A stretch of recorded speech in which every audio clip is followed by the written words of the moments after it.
Okay, listen up, gardeners. Today we're talking about something very important. It's saving seeds. I'm going to show you how to start saving your own seeds, and we're going to start with just one type of plant, and it's a staple crop, one of my favorites, and it's onions. So today we are going to learn the easy way that you can save your own onion seeds so you never have to go and buy them again if you don't want to. All right, let's dive in.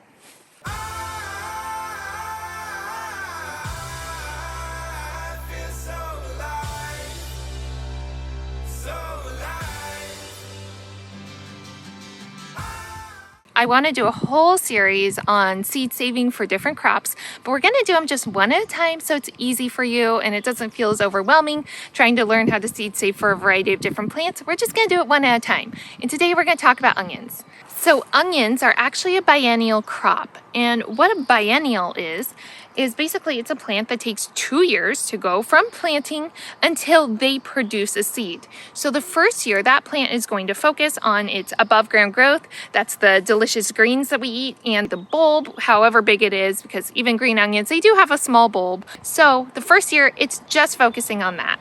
And then what you'll notice the second year is it starts to shoot up. And you can see here we have a range of different stages. So it started out with a little seed head. It's usually covered, so it actually looks like a little pod. And then that paper lining basically that's covering all of this will drop off and it'll start producing these beautiful flowers. This is a flowering head, and inside it are all of these hundreds of little flowers, and they're going to get pollinated, and then each one of those is actually going to produce a seed. So I want to show you this seed head. So right here is the little flower.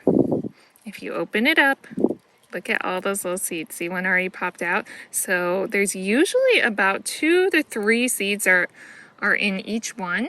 So again, when you think about it, that could be a lot of seeds. So you don't need a ton of space in your garden if you're going to be producing seeds. Does it take up some space? Yes, it absolutely does, and plan ahead for that. But just save the best ones, save 2 or 3 a year, and you're going to have plenty of seeds, believe me. Another really cool thing about onions is that once they start producing these flowers, they can actually produce flowers every year thereafter. So if we think about onions, they're almost more of a perennial crop if we're looking to produce seeds and flower heads. Now, I still harvest some of the greens off of them earlier in the season.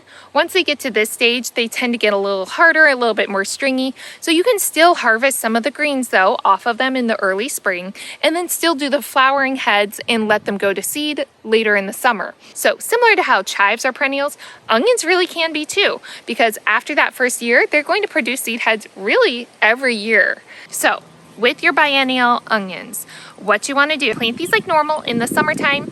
They're going to grow that first year. Don't harvest them. You can harvest some of the greens, that's fine. So you want to mostly leave your really strong ones behind. And those are going to be the ones we're going to seed save from. So in the first winter of its life, if you're in a very cold region, you might actually want to dig it up in the late fall, store it in usually I put them in brown paper bags, keep them in like the garage or a cold, dark place. If you have a basement, just make sure it's not too damp down there. We don't want them to rot. But store them in a cool, dark place. And then in early spring, get out in the garden, put them back in the ground and let them go. And you're going to find they're going to right away start producing these seed heads as soon as it starts to warm up. Now, if you're in a climate more like where I am now in the Pacific Northwest, we have fairly mild winters. We get some snow and some days below freezing, but it's not enough that it damages the bulbs. And I've never had them rot, even despite how much rain we get. So I leave mine straight in the ground. The next spring, they pop up, and this is what we get.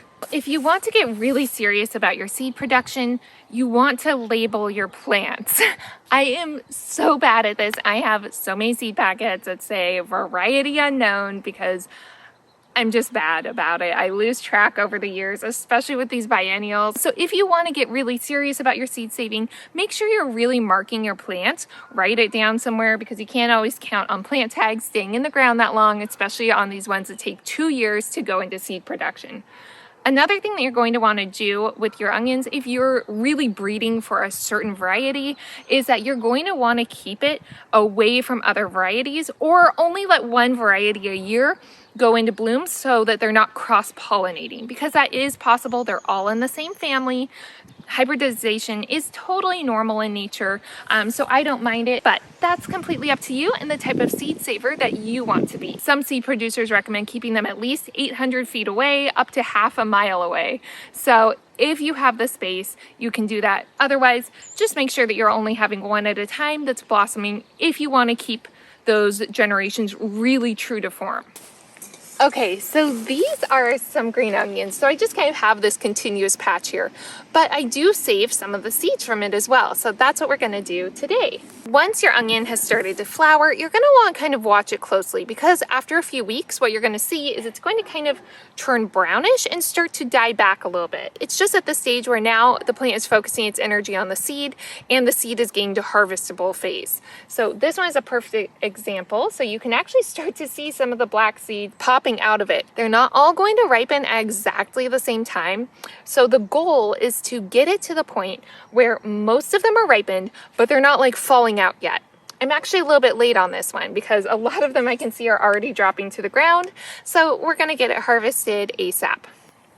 So what we're going to do is we're going to come back down our stalk, and we're going to go down a couple of inches. I like to go about 6 to 8 inches.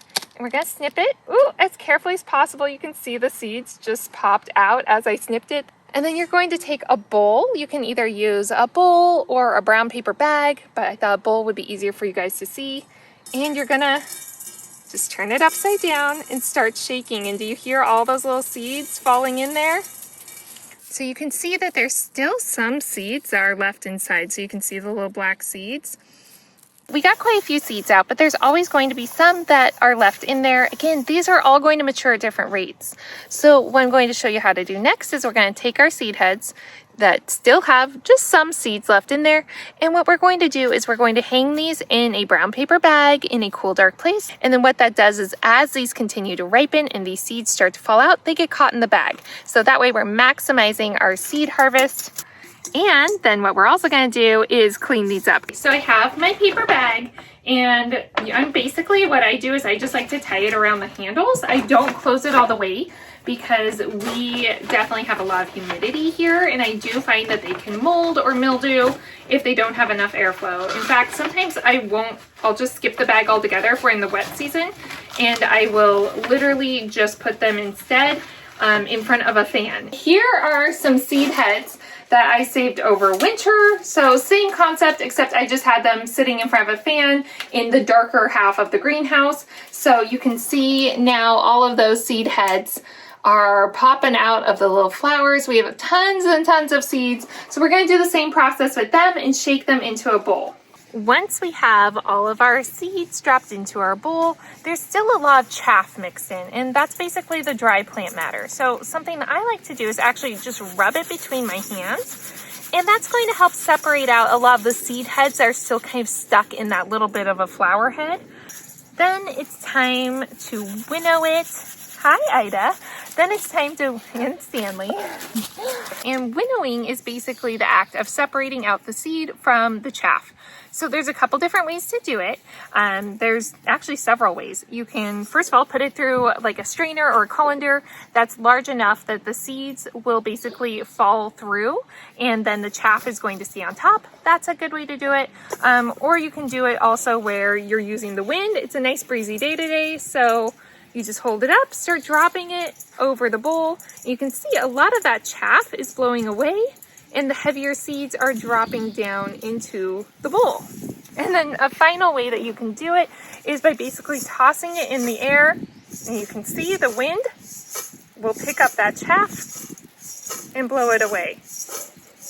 So this is also maybe something to do over an area where you don't mind those seeds eventually growing, because sure shooting, you'll always get some volunteers from it, because there's always going to be some that are stuck in with the chaff. Tennis ball break. Okay, so now I'm kind of getting down to where it's a lot of them that are just the heavier seed heads. So I'm going to go ahead and run it between my hands again. All right, so now we're down to the point. Let me show you. So see how it's mostly just the seeds and then some of the larger pods at this point. What what I like to do now is actually just run it through a strainer or a kitchen colander in order to break out those bigger pieces and separate out the final seeds. You can winnow it one more time if you want to like really get it cleaned up, but you know, you don't have to have it perfect. You don't need to get out every last scrap. You know, you're not a commercial seed producer. You're a home seed saver, and these are for your own use. So once your seeds are all clean to the level that you want, you can go ahead and package them up. I like to put them either in like a paper envelope or in a plastic bag or a Mylar bag, and make sure you write on the variety, if you know it, the type, and the year that you saved them. Most onion seeds are going to be viable for about 2 years. Now, that doesn't mean they're not going to last longer, but that's when they're going to have the highest germination rate. So if you're saving them for yourself, or if you want to be sharing them with friends, make sure you use them up within the first couple years ideally, and then keep saving new ones as you go. I hope this video was helpful for you. If it was, go ahead and give it a thumbs up or share it with a friend so we can all be saving seeds together. I'll be sharing more tutorials as the season goes on to help you save even more seeds from your garden. So happy planting, and happy seed saving. I'll see you next time.